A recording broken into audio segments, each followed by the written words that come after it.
Hello, are we live? Hopefully we're live, and hopefully in a minute or so there'll be one or two people watching, and then we can check that everything's fine and working. Because, as per usual, everything's been a rush today.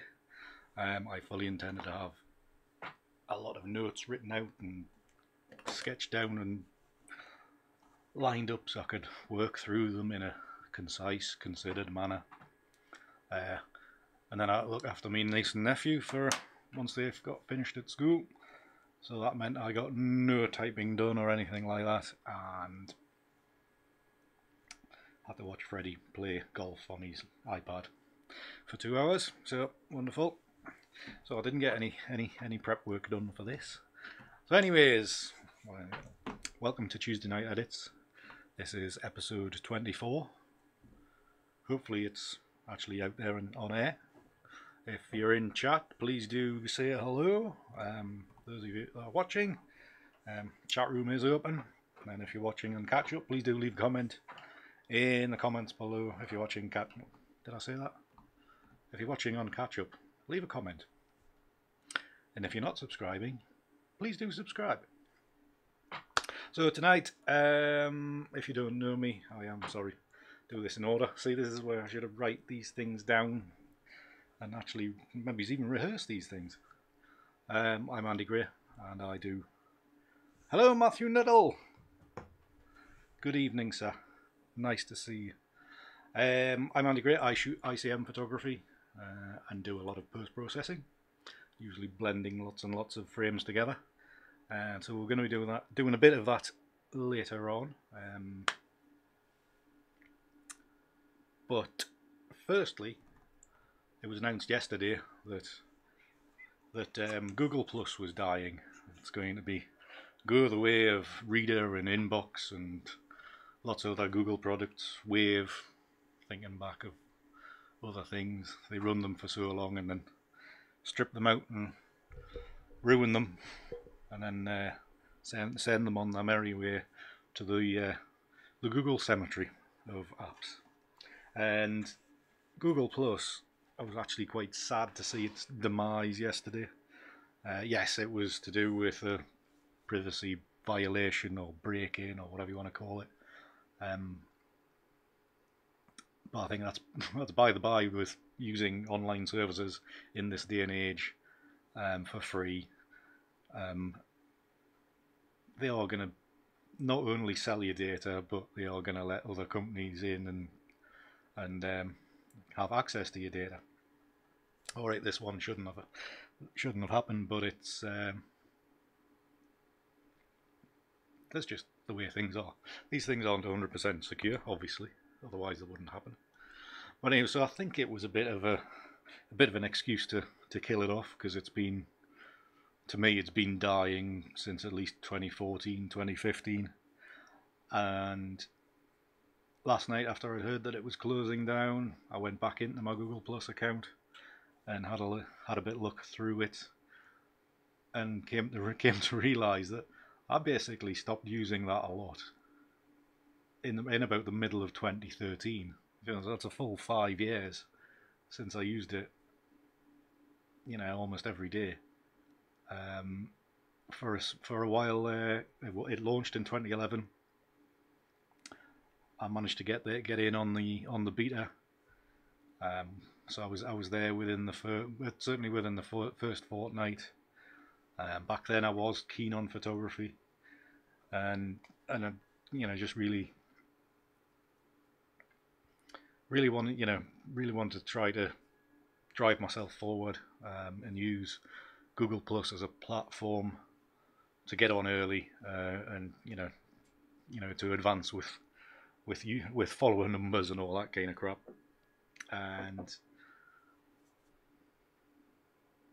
back then, getting in early had its advantages. I think I ended up with over 30,000 followers, but that paled into insignificance when other people who were, I would say, in the know, or certainly known by the employees of Google, they got added to suggested user lists and got, basically, a lot of them got over 1 million followers, and for a while had quite a bit of clout,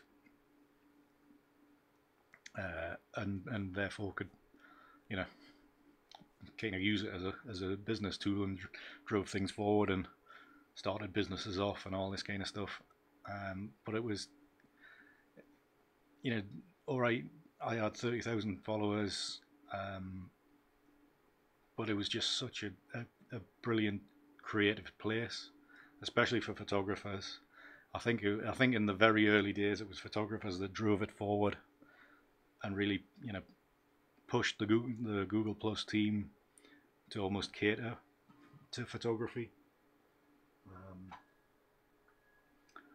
and it was tremendous. But I think obviously as time goes on, they decided to basically Facebook it and just basically cater for the masses and force you to integrate with, established YouTubers had to integrate Google Plus into their stuff. You couldn't log in, you couldn't comment on YouTube videos without having a Google Plus account, and big errors like that that caused a lot of bad feeling about the public, with the public towards Google Plus. So it was never really going to take off after that. But thinking back to the initial days of it, I loved it. I'd only, the year before I'd jacked my job in. I'd gone self-employed. I was doing a bit of fiddling about here, there, and everywhere. I was meant to be building websites and that kind of thing. But I've always been interested in photography, and always given that precedence. So 2011, June 2011, when it launched, it was great. There was a lot of, there's them early days, just so many photographers from all over the world came on, and it really opened my eyes, because previous to that I'd only really been exposed to some local photographers, one or two photographers on DeviantArt, and that kind of small community. So there was this whole new platform to basically base yourself around. So I spent countless hours on it. I would get up and sit in this spot every day, working. But in the background, I would have my Google Plus page up, and the stream back then would constantly roll through. So there was always something interesting coming up. Back in them days, it was very popular. So you had this constant stream of tremendous photography and a lot of crap, obviously. But you had access to to the second when some idols were posting stuff, and that really did open my eyes to various photographic names that I'd never heard of. But they've definitely influenced me over the the following years. It was Google Plus. I'd first seen Joel Chinchilla, who I basically adored his work. Architectural work, black and white, fine art stuff, absolutely tremendous. And it was his processing skills that made me actually go into Photoshop in a much deeper way, and push me towards the fine art, black and white long exposure work, which I did for a while, which then in turn drove me on to making ICM images, because something broke in my head. Going to try to achieve pixel perfection to having no perfection whatsoever, was what caused me to end up making ICM images, and a bit of other inspiration. But people like that really drove me forward. Just being exposed to it in one sense, but also there was so much help and support out there. All these people were given their knowledge away quite freely, without any any want for any any monetary return or anything like that. It was just a fabulous place to be for that period, for maybe a year, possibly a year and a half. And obviously back then it was a new product. It was for a lot, for quite a while. It was in beta, so things could change easily. Things broke regularly with a new service like that. But you felt that you were almost part of the system where you got instant feedback. One of the biggest things I got from it was when they did Hangouts. So basically, if you can imagine Skype with like 8 people, but it was broadcast. It was like no more than the click of a link on, like within on the Google Plus page, and you could join in with with a lot of people. So I met a lot of people that way. Some obviously back in the early days there was some strange ones as well. But that's anything where you're dealing with videos and men basically. But you soon learn to kick them out as soon as they arrive. But I made some great friends that way. So that's one of the big things I'm gonna miss about Google Plus, even though I haven't really used it for a while. Is those days of discovery and meeting new people. I always likened it to like the first day of university, where you got dropped off in a strange new town with lots of people all doing the same thing, and that's very much what Google Plus was like to me at the very start. You quickly found the photography people and just kind of hung around with all them, and so it was like a lot of people with a common interest,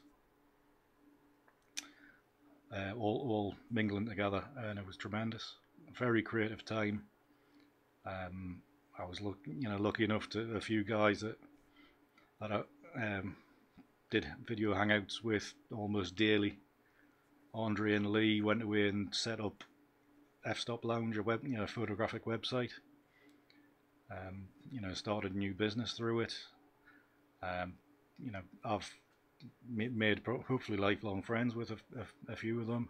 Still in contact with most of them through other means, which means we don't really hang out together anymore because Facebook's crap. Instagram's owned by Facebook, so it's a bit. But I still make sure I follow most of these people, so it's always good to see that they're still out there and still busy. So it was quite sad to see that, and it was just a really creative time back in 2012, 2013, which just opened my eyes to the photographic world further than the confines of Northumberland and Northern England, and it was just amazing to see all these images from miles abroad, people with different outlooks.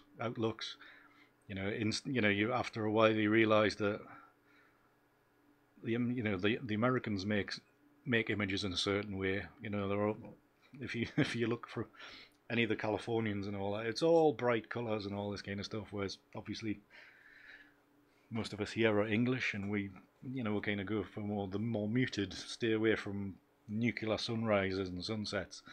Not the Americans. You could see that a mile off, and then whether it's the sunlight over there, I don't know, but I suppose we do function more in mist and gloom over here.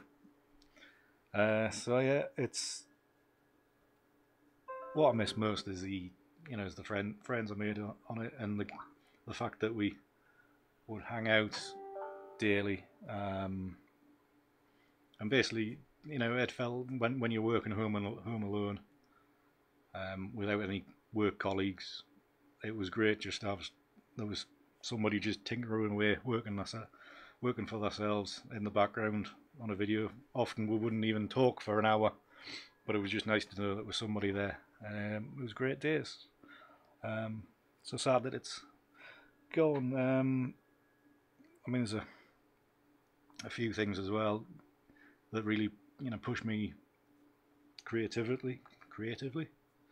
There was one of the community groups out there was the scavenger hunt, whereas maybe every other month we would be given a list of 10 images to make based around 10 themes, and that really opened me up to how far a lot of people will go and how much effort they will go to make images. There's some tremendous Photoshop artists out there and editors that really push me to improve my own game.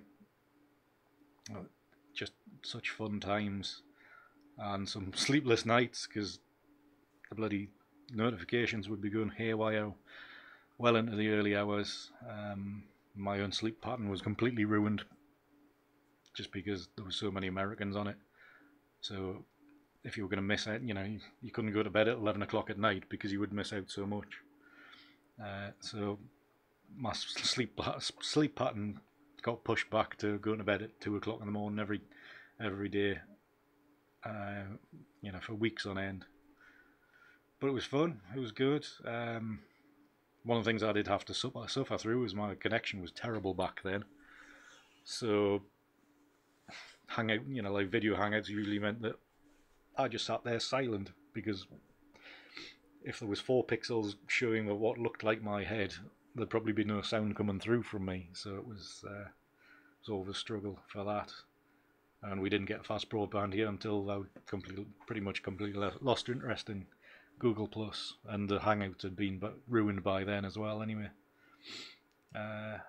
so yeah, I just thought I would give you my thoughts on Google Plus and how much I loved it back in the day, but it did get ruined.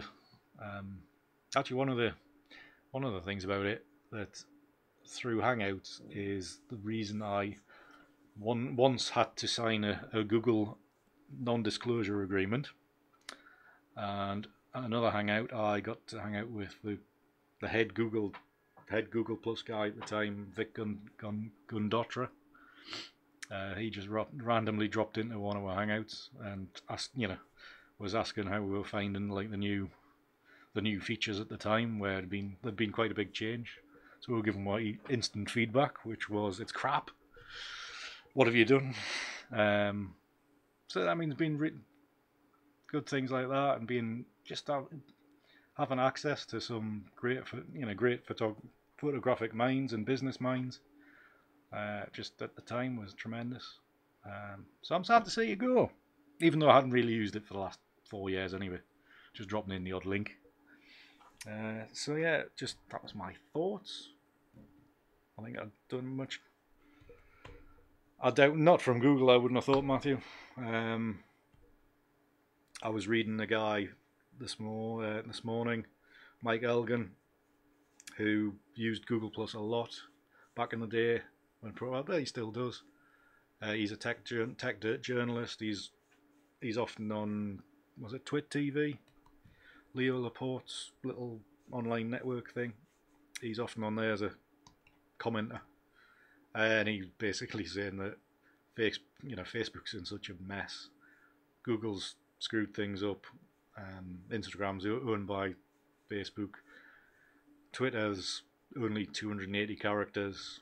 He's basically saying that pretty much social media's nearly dead, in a way. There's going to have to be some huge revolution in the future to come back with something new and fresh.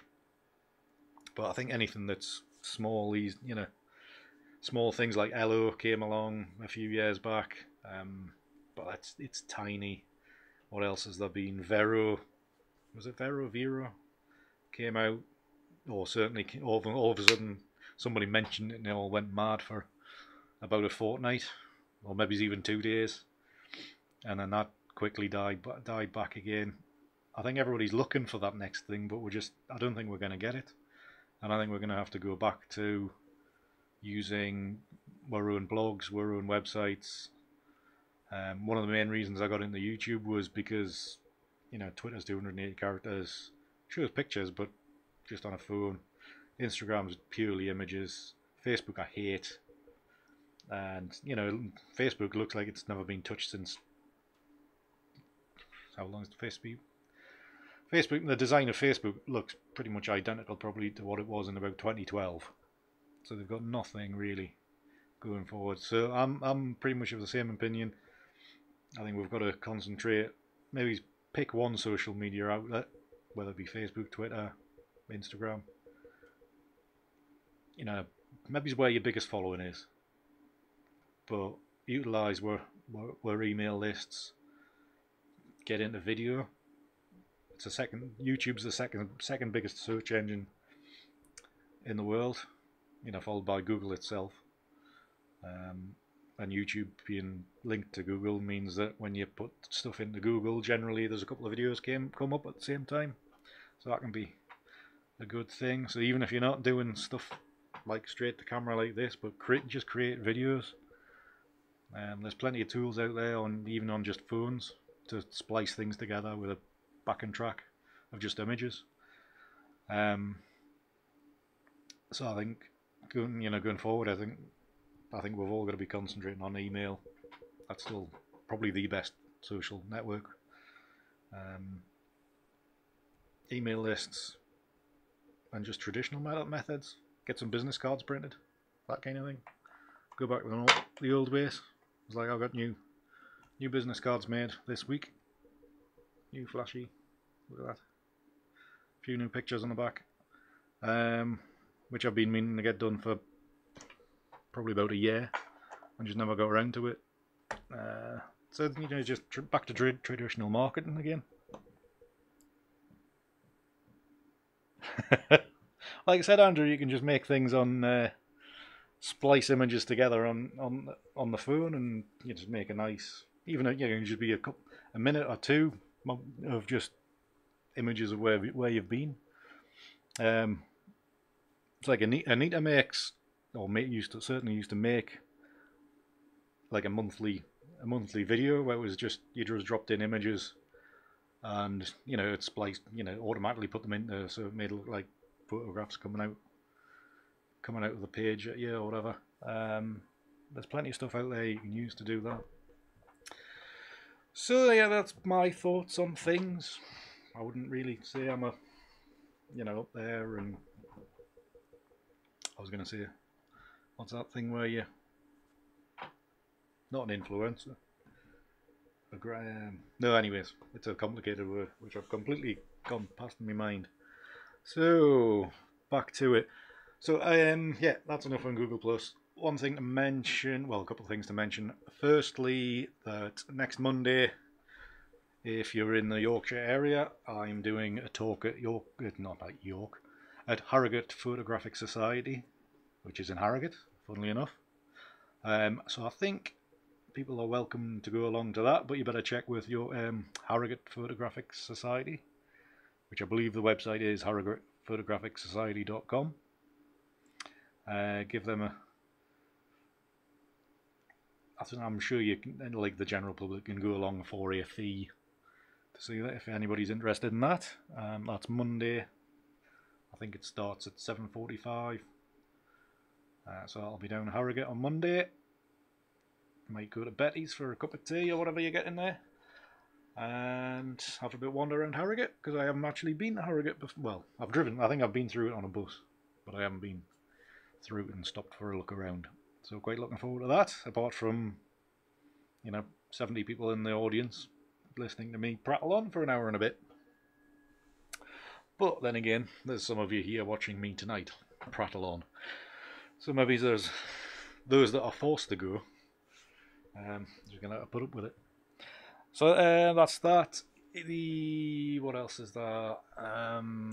There is, I said I would mention it again, and I would continue to mention it until it's happening. The Connected Landscape inspired event in Liverton, in North Yorkshire somewhere. I think it's a bit of an exhibition and a talk on the Saturday at some pub, the Water Wheel. I think it's a pub or a big pub or something like that in Liverton. And then on the Sunday, the 11th of November, there are some guided workshops, not workshops, workshops. One in Whitby, one in Staithes, and one at Paddy's Hole in South Gare.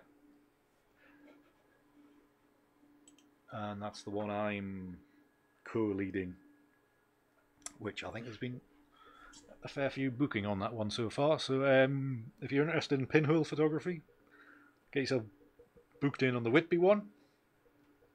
You'll be led by Andrew Atkinson and Ian Burton. And if you're into, I don't know what the other states, I think it was just general photography, but that's with Paul Heathcote and Valerie Darling. And then it's myself, Rob Knight and Alistair Ross leading the South Gare one. So that should be good fun. Hopefully the weather plays ball. But Yorkshire being Yorkshire, no doubt it'll pee down. So yeah, I think that'll do. I think we've prattled on about Google Plus, yes, and done that. So 26 minutes done already. God, rattle on too much. So anyways, if you saw my Twitter this week, I put a little video on. Just a very, was it 40 seconds, something like that? Because people ask me how much I move the camera when I making images.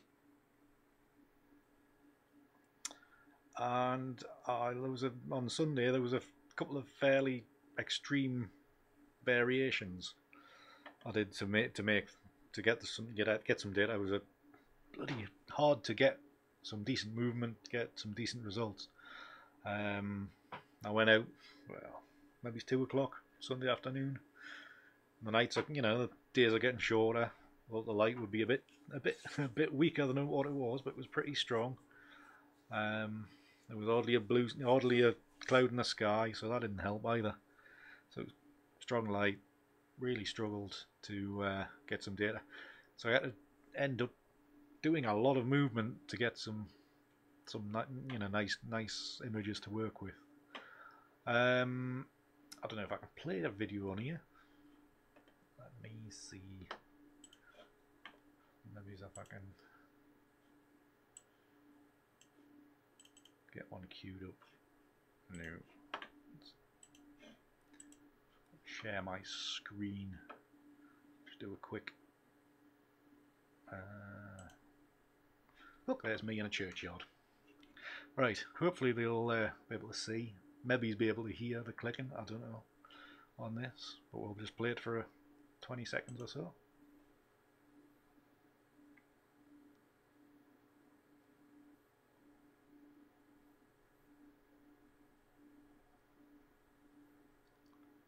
Maybe the clicking of the camera won't be coming through on sound.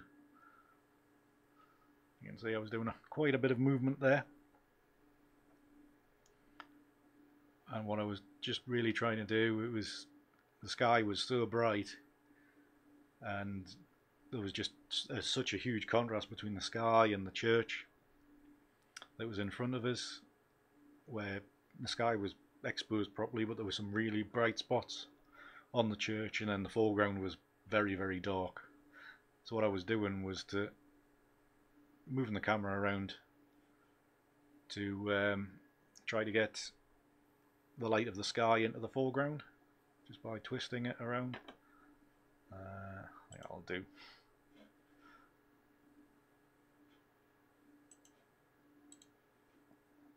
So it didn't like to.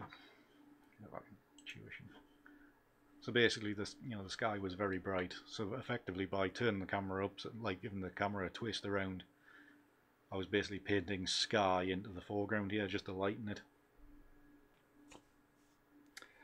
Well, focus anything on sharply. I'll just autofocus. Just pick a point. In this case, just an edge, one of the edges on the church. I don't want it to be out of focus, like significantly out of focus, but I don't need to be bang on. So I just use autofocus, back focus until it hits it, lock off focus, lock it off so it doesn't change, and then just start waggling. Then that way I can do several shots following each other, and it's not then hunting for the focal point by locking it off to manual focus. So that's what I usually do, Ian. Hopefully that helps. So yeah, I went to Old Buick Church, which is, I was going to show a picture of it, but all of these are kind of this church goes back to, Norman times. I think the site itself was some spiritual Saxon site, and then they built a church on it in Norman times or whatever. It was a ruin back in up to about 1850, 1860s. I have seen a photograph of it in ruins, and then it was significantly rebuilt after that, and stands there. And it's a beautiful little church inside, very simple, but it's got a lovely altar area. Nice. I don't know. Can't remember what church terms are. Pretty little spot, and then I went up just a bit further up the road to Chillingham. It's another old church. It's just next to Chillingham Castle. I think the church itself goes back to Norman times. On the far side of this view, there's a blocked up doorway that goes back to 1200 something or whatever. So pretty damn old. Nice and picturesque. Autumn colours were coming out beautiful. Which is a really nice spot. If I had a straight photograph of it, I would show you it, but they're all ICM-y. So hopefully I'm going to rattle through, knock out a couple of shots, hopefully. It might just be one. But at both locations it was tricky. I had a lot of problems. Just kind of the areas they're in, because they're both surrounded by trees. And you had the dappled light coming through the trees, as you can see here. So it meant you've got no definitive lines. The porch area here. You can barely tell that it's there. And obviously surrounded by very dark areas, like huge trees here, a lot of trees in the background here. So very, very dark. So much so that when I was shooting this, like this few sets of image, I was really shooting that scene very quickly, and then very, very quickly moving the camera to the left where there was an open field, so I could use that light to basically nullify the effect of these dark trees in here, in this area here. So when you do an ICM as extreme as what I am, you are using areas of light to combat the darkness, the darkness that you're naturally going to get in the scene, and the other way on, because there was a lot of hot, basically very, very bright spots because of the dappled light on the building. You can actually use the darker areas like this down here to basically knock back all that brightness. It gets very confusing trying to explain this. I'm probably not doing a very good job at all, but it's just something that you realise after a while. But very complicated to explain. So I thought we'll do a quick view shot of Chillingham, not Chillingham, Old Buick here. Splice a few of these together and see how they come out. I'm not gonna keep on going until I've got something nice. I'm gonna do a quick run through, because I want to get one shot of this, of Chillingham, and one shot of Old Buick here, and a shot of Chillingham before the end of the episode. And I am trying to stick to around about an hour. So we are gonna probably pick that one. I'm gonna pick a few of these to work with. just got some nice movements. That one with it's got a bit of detail in it, just to layer them together. So filter by pick, develop.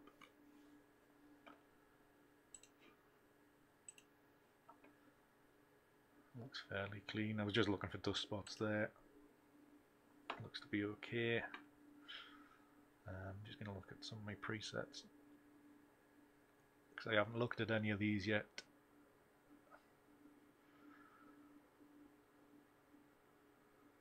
I'll probably go with that. And I'm just going to alter that. There you go.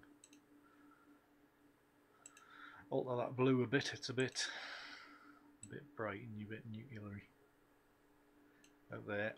I was even desaturated a touch. Scale that back. There we go. It's going to open the shadows out a bit more. Obviously not going to go too much further. Just have a shot for that. Change that to Adobe Color, the new presets.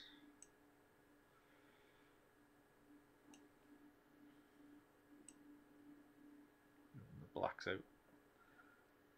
It's going to get dark very quickly, so right, I think that's a reasonable start. Lens correction's fine. Detail's fine, yeah. Noise reduction on. That should be helpful. And we'll just sync all them across.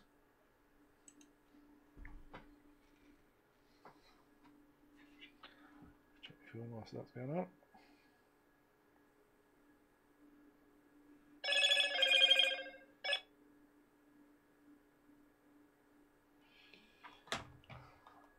Right, and we'll launch them into Lightroom, not a Lightroom, Photoshop.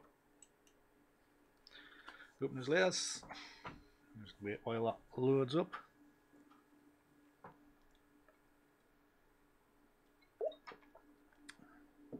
So those that are watching, did you all have Google Plus accounts at some stage? I know when I fell out with Google Plus, I very quickly went back to Twitter. I've had a Twitter account since late 2008 maybe, which I used that initially and then went to Google Plus, and then when that started dying off, I very quickly went back to Twitter, back amongst all the Brits after the mad colours of the Americans. It was very much a case of wanting to go back to the more subtle tones of good old Blighty, all those dull, misty mornings. Never had it, Matthew. Like I say, I think it was fine in the early days. You know, it was good, nice and clean. There was no adverts and all that kind of stuff. Really did like it back then. Right then. Let's see, blend these together and see what they spit out. Plenty of ugly stuff, no doubt. Lots of darkness.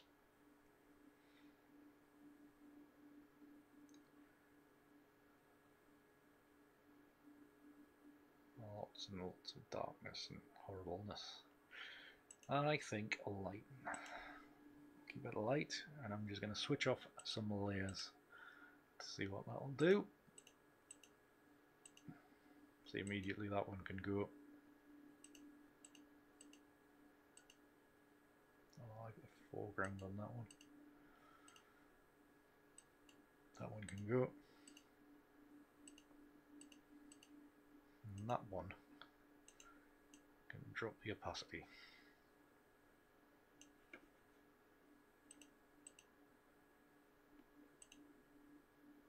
That one drop the opacity as well, just so there's a bit more of a stronger shape in here. Yeah, I'm on Twitter all the time as well, Matthew. That is my social media of choice. Which I was gonna say it's a bit daft because I've got more followers on Instagram and should really go for that. But Instagram, my follower count's all screwed up because I got on the suggested user list, and that just knocked everything. You ended up people from all over the world, all new users. It was just basically crap.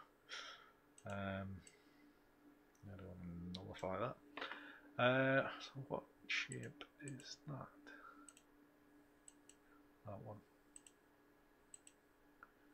Right, that one I want back up to full opacity. And this one I want to remove a few of these elements.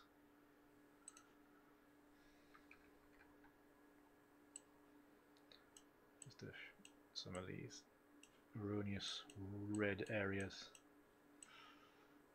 Maybe it's not that. Leave them in there. Okay, that'll do. Hopefully when we twist things around, that'll do something interesting with this foreground. So we will send this in Analog Effects Pro.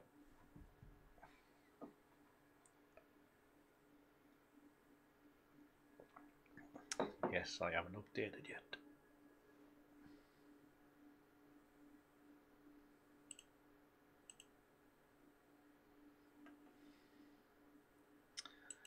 Now I want my presets. That looks nice. A little overblown. I think with this I'm just looking at colour to start with, and then look at composition afterwards. Anything else on there kind of like? I'm not. I think it's going to be this or variances of this. So we've got the double exposure layer here. And I'm going to do a twist around and see what, if there's anything interesting appears. So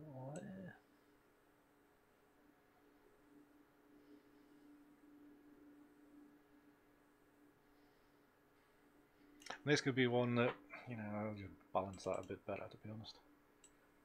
Is where, you know, you can, cropping it will make an image. You know, you got a lot of this erroneous stuff around the edges up here, but I quite like that there's obviously no foreground. There's the hint of the shape of the church there, so you can, you know, you can quite quickly crop out a lot of that as the end result. Let's just drop this down a touch to see if how much of the building I can bring back before it starts getting unbalanced. Maybe it's only about there.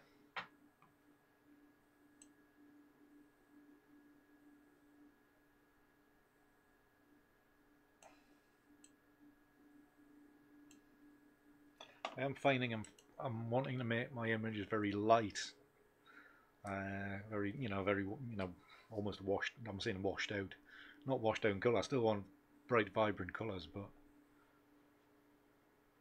much lighter. You know, something like that.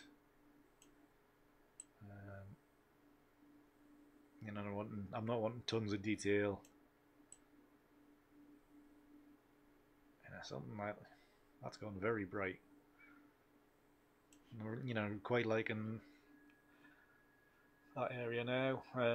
Without being so much lighter, maybe reposition this now. Twist it around till I get something. I think it needs to go more that way. Pull it down. And now we've got, you know, the hint of the shape of the church. You almost got a leading line in from the side. So it makes it more of a complete image now. To me, anyway, in my head. My crazy mad head that comes out with these things.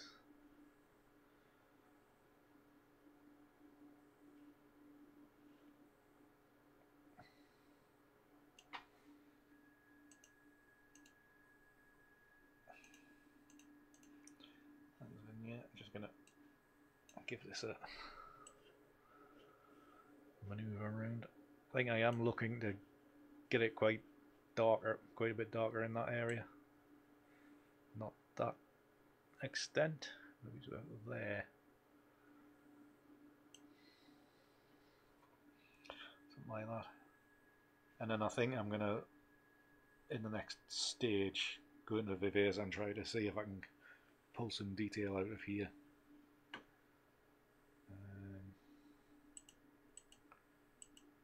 Wash that out. Fade it more. Actually, no, that needs to come down here.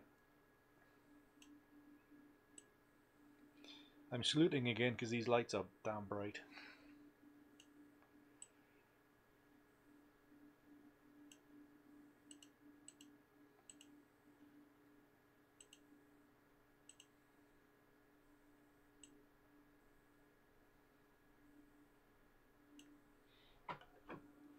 Right, I think that'll do for an immediate result.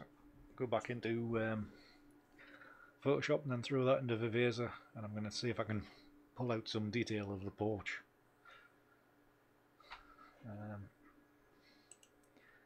was wondering if I could maybe even just, with a layer mask, very lightly just erase some of that away. Got the eraser, get the opacity back to 5%, and just ever so slightly just pull some of that out.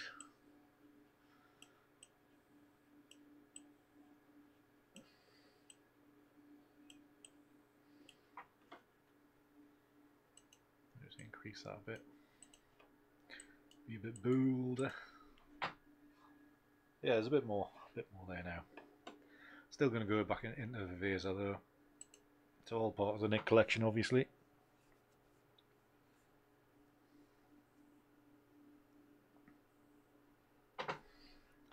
The Nick collection that does still live, thankfully. Right, just as a test, increase structure, and I think I'm just going to increase structure in this area here by about that amount. Drop a spot on there.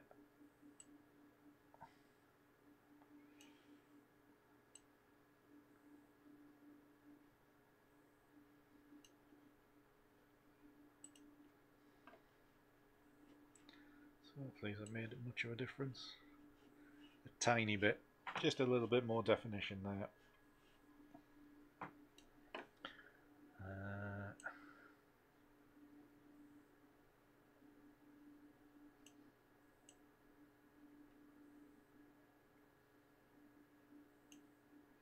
Oh, it's a very bright day, so I'm going to brighten them not the colours, just lighten the image generally.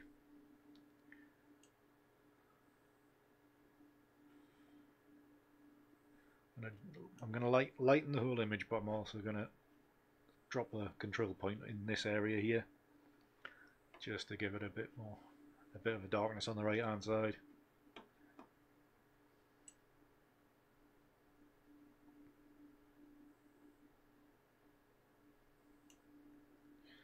Small tweaks here.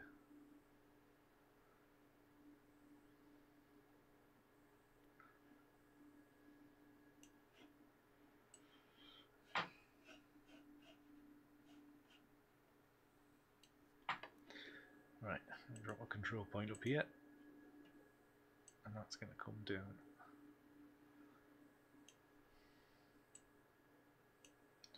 One there, and then copy it a little bit further on to there. And I'm also going to drop one in here, so hopefully balances the image.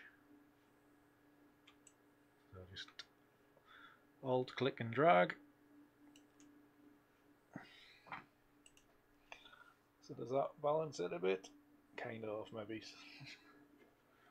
Maybe it's a little bit better than what it was anyway. Expand that out. I think that might actually need another one.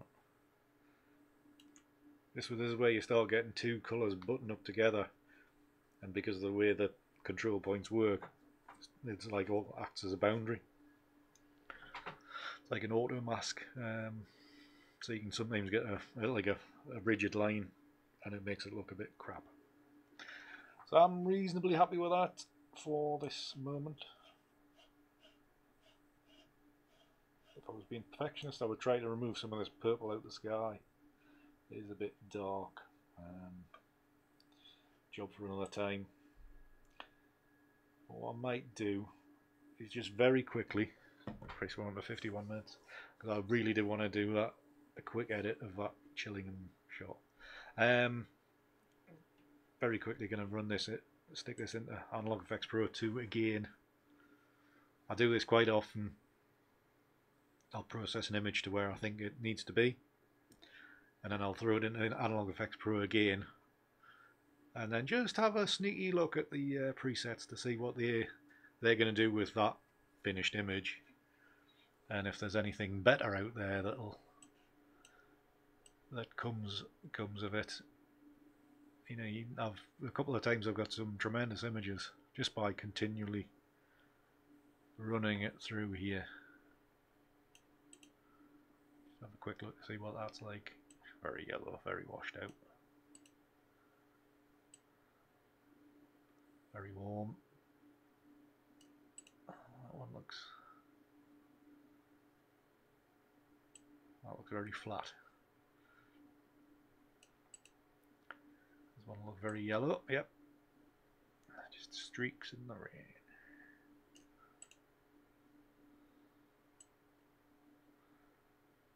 Yeah, so out of there, what was that one? Even more washed out. That's just a bit too luminous for me, and you lose all definition of the church because things gone bright. And I think if anything, it would be that one. You know, straight off preset to preset. Let's have it play around.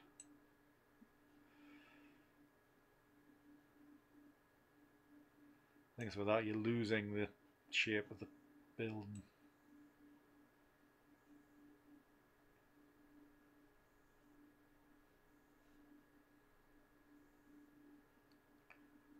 I don't think it's, maybe it's there. There was a view where it slid across when I was looking. That would just look quite nice.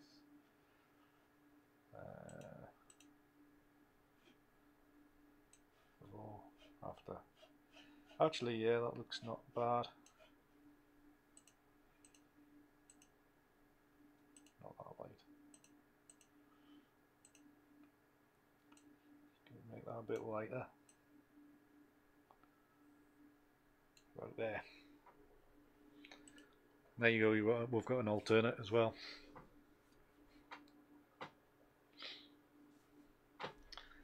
So out of one shot we've got two.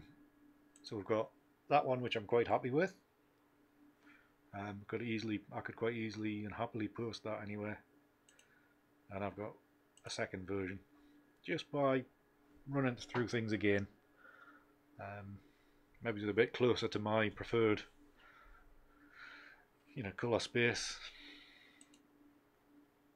You know, the tones that I do end up using quite a lot. So we'll just save that and then do a very quick render of Chillingham Castle.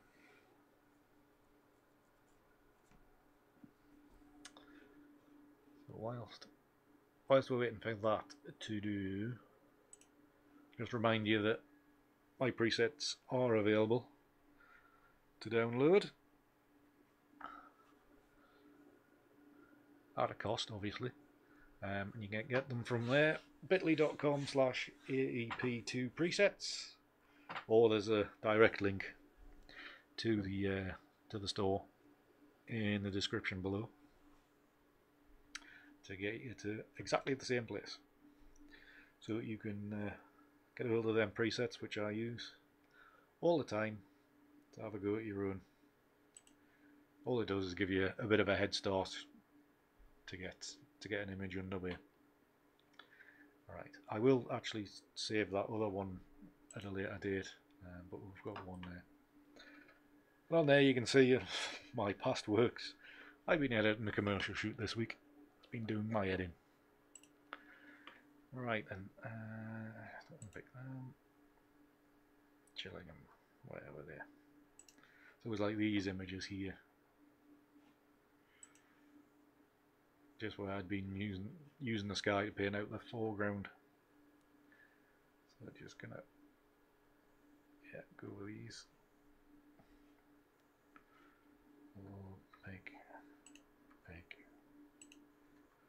Pick these ones to work on. Shouldn't be any dust spots, but we'll just check. One. Yeah, looks clean, just about. Done.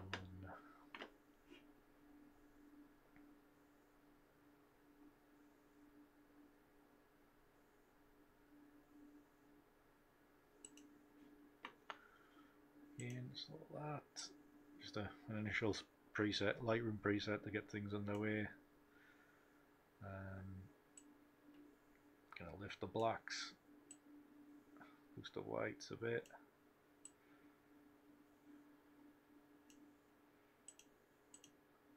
More two on the colour.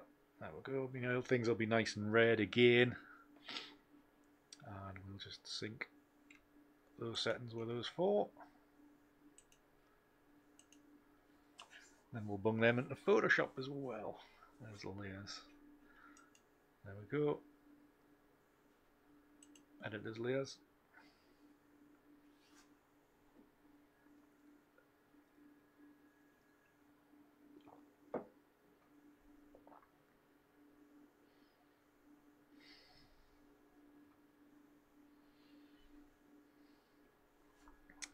This renders, takes a little while.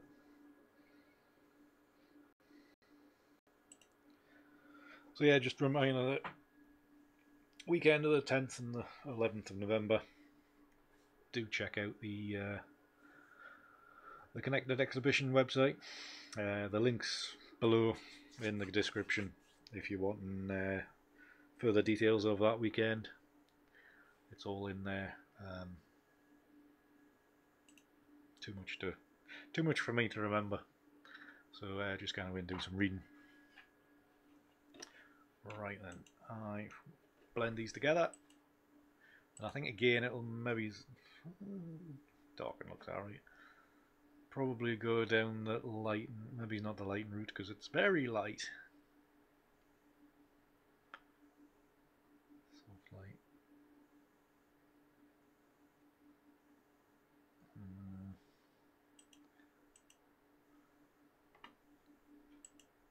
Maybe look at lighten, but remove some layers. So this one at the back is very light.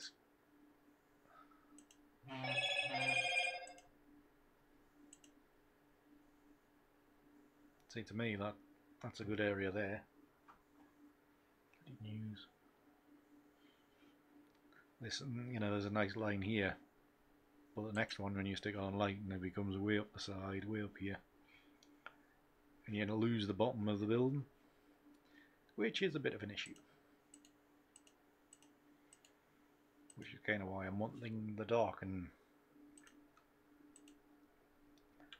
blend mode. So we'll go to darken, and then we'll retain that nice swish. Got some, because of the movement of in the frame, we now got like that edge there is actually there, so we can, you know, we can either move them across or leave them as is. You see that one? So you take that top layer off, it's on a different position, which happens a lot. So I think we'll, that top one, we'll just realign. Go from there, crop the edge. top, just to the edge of the frame so everything lines up. Alright, it's not too bad. And what am I going to do here? Curves adjustment. You're going to lift a lot of them darks. So just taking that bottom end, moving it away from the corner. Just flattens the blacks out a bit. Flatten the white out a bit, and flatten the highlights as well. Yeah, and I think we'll just throw that into Analog Effects quickly. I think we're over the hour now. So we'll just do this very, very quickly.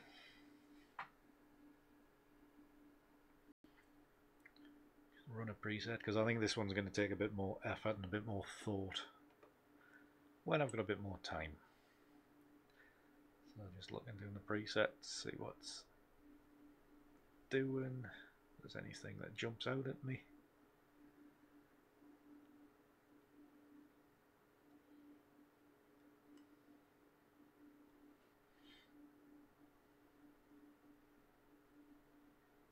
There's one that looked good initially. Was it that one?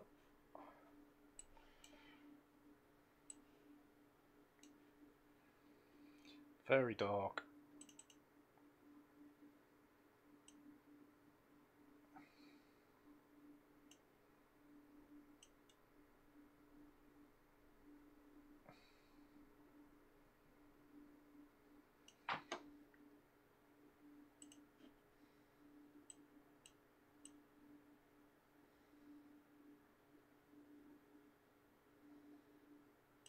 Whoa, this is becoming a mess very quickly. We'll just reverse this. Balance the exposures.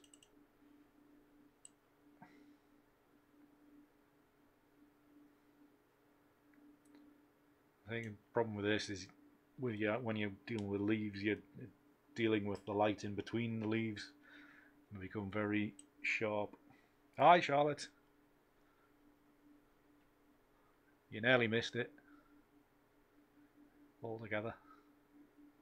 So yeah, then this one is going to take some thought when I've got a lot more time. Each individual image might need a lot more, the four that make this image might need a lot more work, prep work to get to like almost a balanced kind of image before we start.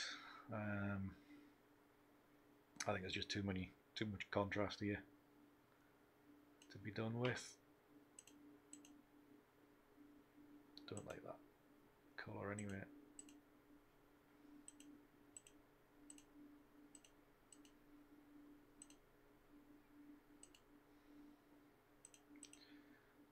So, see what that does.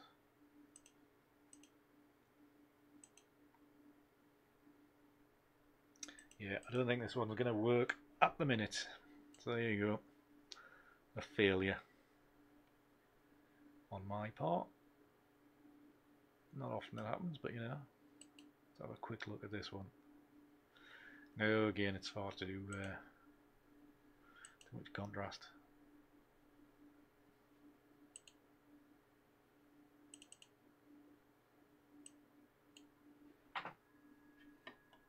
Yeah, not a good image. That's going to take a lot more work, a bit of thought.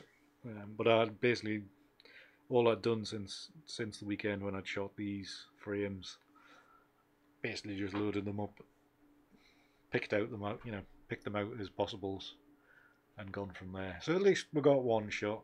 So I'm just going to cancel that because there's not much there.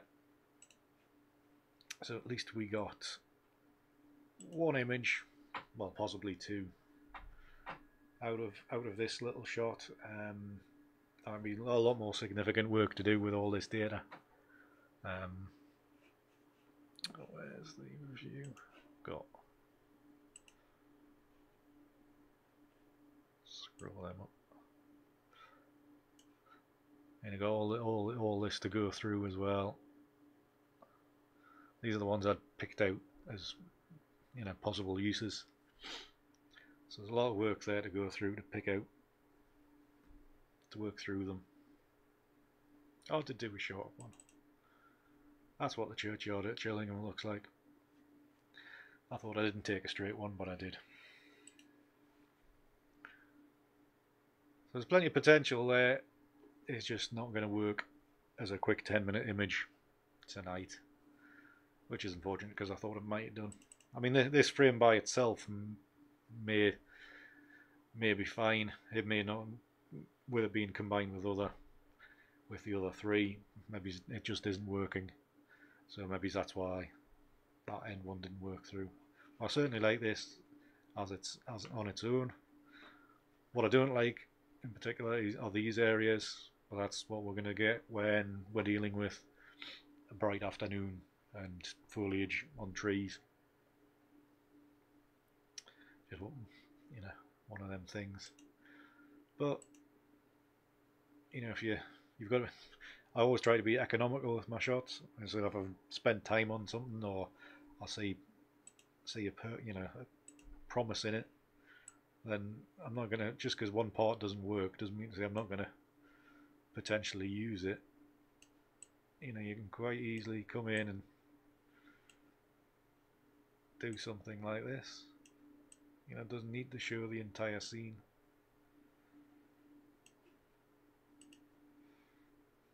Yeah, it's not a world, it's not a world beater, but it's a possible to post somewhere. Thanks, Matthew. That's very kind of you. It must be your first time here. I think that'll be. So yeah, yeah. I mean, it's that time of year, Charlotte. So it's autumn. Everything's red already. It doesn't need me to make things even more red. So yeah, but yeah, tonight. Well, that first image kind of worked, and obviously spent far too long talking about Google Plus to start with as well. So yeah, I've got one shot, possibly two. So I'm not upset at all, and I've got plenty of, well, I haven't got plenty of time to work on these. I've got plenty to data to work on, and a lot of work to get through in the next few days. But you'll hear more about that later on. So yeah, if you are in the Yorkshire area, then I am at Harrogate on Monday night, so do give Harrogate Photographic Society a shout if you want to come along to that. There will be a charge, but I think they do let in the general public again. So I think that'll about do. If you've enjoyed the stream, do please leave a thumbs up below, subscribe if you haven't already, and if you're watching on catch up, please do leave a comment below. That'll be lovely. And I'll be back next Tuesday night for episode 25 of Tuesday Night Edits. That's nearly half a year it's been going on. So hopefully I'll have some images from Harrogate to go through, or certainly, you know, our Yorkshire area. Maybe the inside of railway stations, you never know. So yeah, until next Tuesday, behave yourselves. Hopefully no more social networks will die on us, and we'll all be here next week. So yes, get behind the camera again, Matthew. Get back on it. Be inspired. If you cannot take a straight shot, do what I do, just wobble it a bit and say it's on purpose. So yes, until next week, thank you very much for watching. I've been Andy Gray. You can catch me at andrewsgray.photography. You can buy prints and all that kind of stuff. In other words, just give me money. Grand. Thank you again for watching. Until next time, see ya.